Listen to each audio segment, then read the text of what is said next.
Hey guys, it's Summer Gorman, and I'm so excited that you're joining me again this week on Pursuing Hope. Over the past couple of weeks, we've been talking about God's promises, and this week, we're going to be talking about God's promise of rest. If you're anything like me, you might have a tendency to say yes to too many things.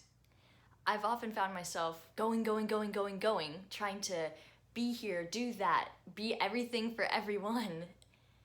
And it leaves me exhausted. Not too long ago, actually, it was really late, should have been asleep, but I wasn't.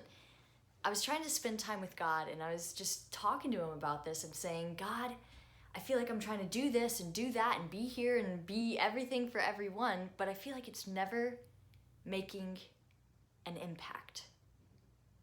Have you ever been there? Well, literally 5 seconds after I prayed this prayer, my little brother Joshua came out and we just started talking, and over the course of the conversation, my brother finally just said, maybe God's trying to teach you to relax. And I sort of laughed and joked about it sarcastically. I was like, yeah, right, God's trying to teach me how to relax. But I started to think maybe that was what he was trying to teach me. My little brother picked me up, carried me back to my room, put me in my bed, and said, you don't need to spend time with God right now. You need to sleep.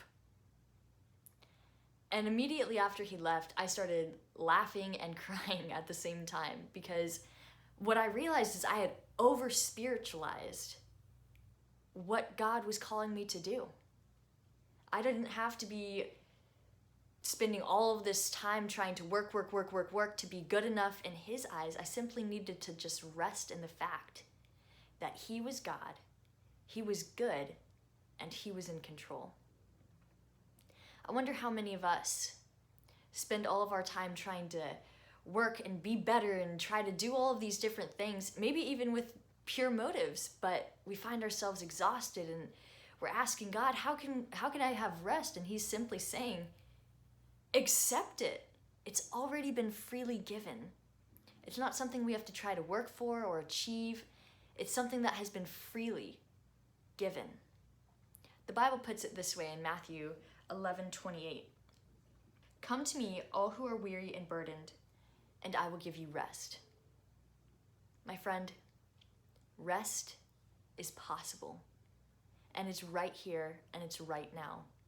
And the only way that we can accept this rest and truly have peace in our hearts is to realize that God's in control, God is good, and what God has is better than anything we could ever imagine. My friend, you are loved, you are valued, and you have purpose. You just have to keep pursuing hope.